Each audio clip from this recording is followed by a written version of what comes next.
When will silver hit $100?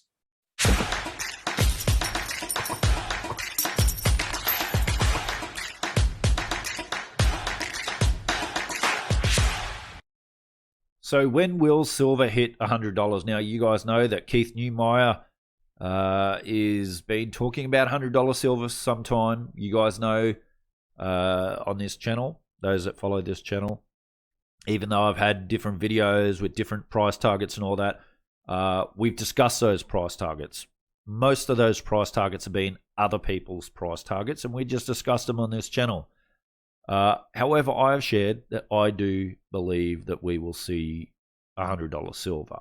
But I also tell everybody that we shouldn't measure gold and silver in fiat.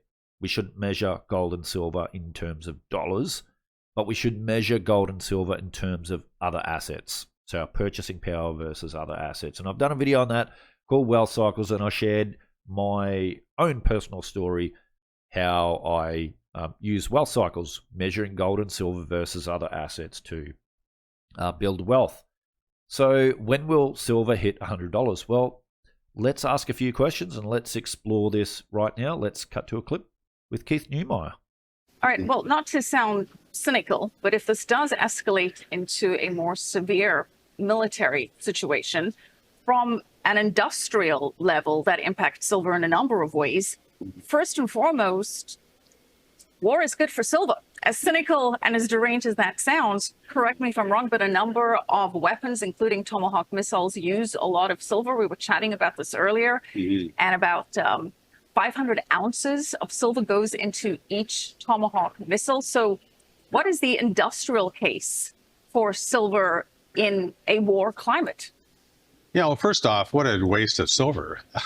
Having that silver spread all over the place is a terrible use. I'd rather that silver go into, the green energy, the green movement, and, electrifying the planet in ways that we're trying to accomplish. But, it is, you're right, used in a variety of military weapons and tools, from navigation systems to weapons. And, it's just one more, use of the metal. We're seeing solar panels, we're seeing electric cars, now we're seeing military weaponry.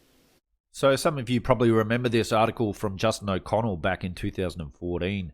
$251 million Tomahawk missile contract will require silver. This is where Raytheon received a $251 million contract from the US Navy to make Tomahawk Block 4 tactical cruise missiles for fiscal year 2014 with an option for 2015, which according to some means a lot of silver will soon be needed. Although much of the discussion surrounding the true composition of the Tomahawk missile is speculative, a boisterous group claims that 480 ounces of silver, or 16 kilos, is needed per cruise missile. So we do know that silver is used in not just the Tomahawk, but across a lot of military uses, and you heard Keith talking about that. The honest truth is we don't know, because silver really is a national security metal. So I don't think we're ever going to know exactly how much silver is used in military equipment. But, let's hope that this isn't one demand for silver, that's for sure. But what's the next demand? Okay, so, that's an interesting point. Going over my morning notes earlier, Mike, I was looking at, how much European countries, the list of how dependent they are, in terms of ranking on Russian oil, and so dependent on Russia for energy. Do you think this will finally be the change that will cause them to look elsewhere? Oh, gosh, yes, completely. It's just a matter of time. I mean, we all know Germany kind of kicked out the nuclear too fast and went solar too fast, but that's just going to completely accelerate the incentive to go renewable. I mean, I have an electric car, I have solar panels, so I know there's some experience. They're great technologies, but you just have to make sure you have that backup. My electric car is a plug-in hybrid, because when I need gas, it's great. It's really cold. There's nothing like fossil fuels. So it's going to completely accelerate. And I think this is going to push Russia back to, way back to the old world that is dependent on fossil fuels, and the rest of the world that will be no longer dependent on fossil fuels from dicey sources. And we're going to find alternatives. In the meantime, the U.S. is the world's largest exporter of liquefied natural gas. That's going to accelerate, not so fast, but it'll all go into Europe, a lot of it. So the whole natural gas will go up on a world scale. But if you look at the U.S., the price around 5 on the screen is well below the peak from 12 in 2005, and it's still about 2 times the U.S. cost of production. So do I think that the West are going to move away from fossil fuels and go to this rebuildable energy system? And I use that word rebuildable on purpose. I'll let you guys work that one out. Do I think that's going to happen? No, I don't think so. I actually disagree with this gentleman, and I don't think the West will do that, because Economics 101 tells me that if we were to abandon fossil fuels and just go full on, EVs, solar panels, this whole rebuildable electrification of the economy, there will be so much pain to be felt across the West that people will rise up. I think we'll have revolutions, because I believe the pain will be just, we will see a depression. And I don't think that will happen. But maybe I'm wrong. Maybe these politicians in the West do think that this is possible. Maybe they believe it is possible. Maybe they think they can go against economic laws, scientific economic laws. Maybe they do think that.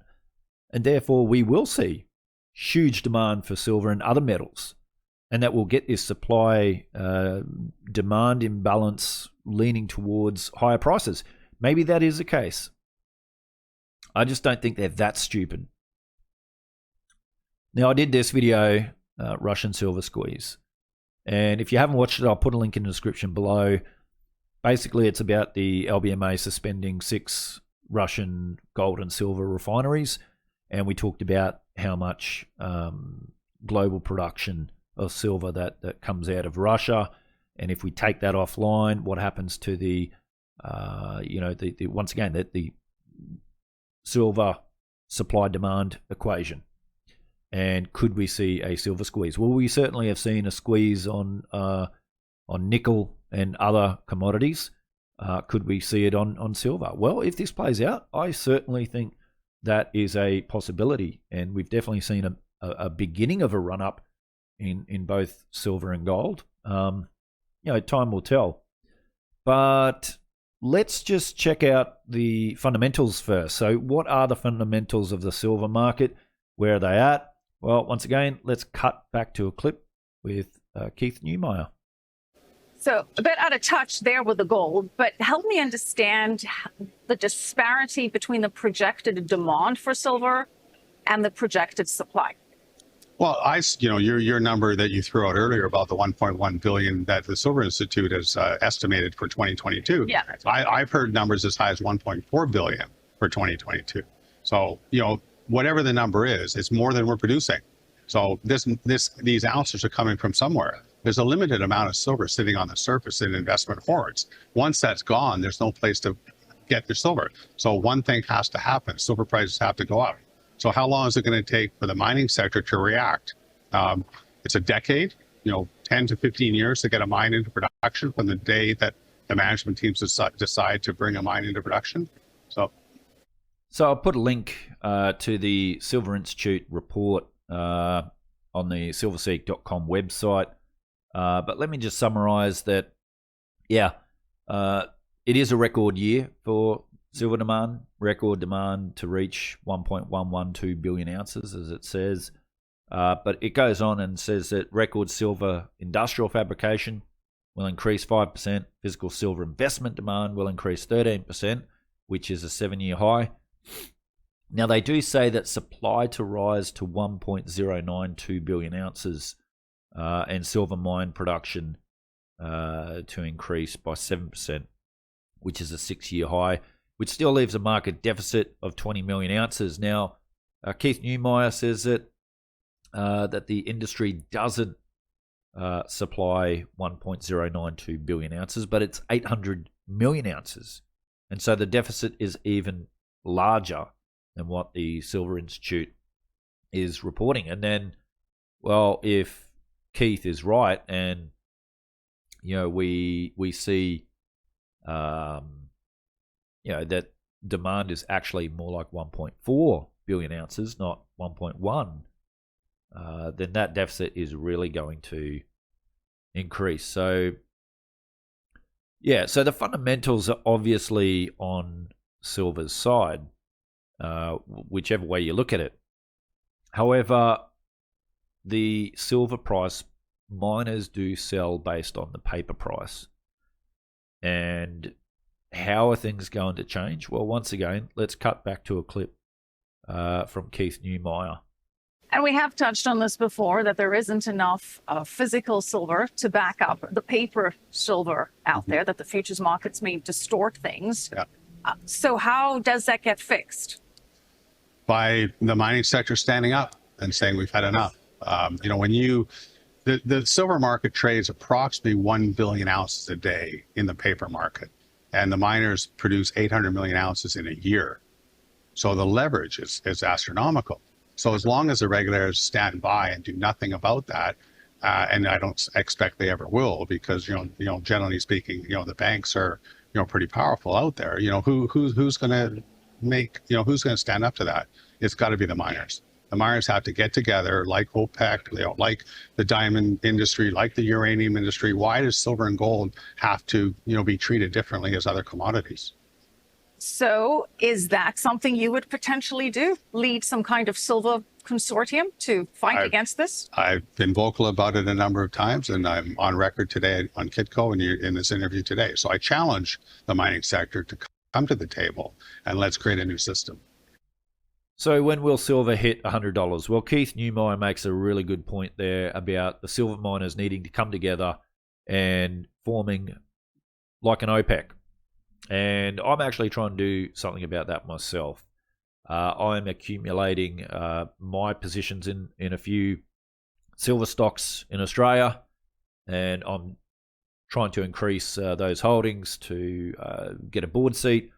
And I will be absolutely fighting and arguing tooth and nail for this, that we sit down with Keith, that we get together as an industry, and that we do something about this. So because that will definitely, when we are able to see the true fundamental price, like other commodities, then we'll see $100 silver. However, this whole Russia-Ukraine crisis, we don't know where this is going to end. We don't know the impacts yet of it. What we do know is that there's going to be huge inflation, huge CPI right across the board, from energy to everything, food, everything. And so I think that a lot of investors will look to pour into real assets, into commodities and into real assets. And silver being such a tiny market, we know that silver does spike up very sharply when there is a run into the metal from an investment point of view. And I think we could see that again. And I think we could get close to the $100 mark. I think we will break its all-time high. It's just a question of how high do we get? Where do we go between that $50? Because I actually think we're hitting $30 silver very soon, and then I think we're on to $40 silver very soon. And yeah, so the question is, where do we go between that $50 and $100 mark? Maybe we don't quite get to the $100 mark during this crisis, but it's going to be fun to see. And my thesis is that we'll see risk on assets perform poorly. They're already performing poorly. And so if we have a fantastic run in gold and silver while other assets are performing poorly, then perhaps a wealth cycle opportunity will present itself again. So yeah, we don't know when silver will hit $100. I still believe that we will get there. There are definitely some winds behind the sail for it right now in terms of the whole Russia-Ukraine issue, and the whole inflation issue. So let's hope that we can get close. But other than that, I'm with Keith Neumeyer, and I'll be doing all I can. And I encourage every silver investor to do what they can to put pressure on the miners, to put pressure on the industry to speak up. Let's jump on board the Keith Neumeyer train in coming together as an industry and defeating the bullion banks, because the paper traders, because the regulators won't do it. Anyway, guys, what do you guys think? Love to see your thoughts and opinions in the comments below. If you like this video, please hit that like button. Really do appreciate it, guys. Take care, and I'll see you all again on another episode of Finance Uncut.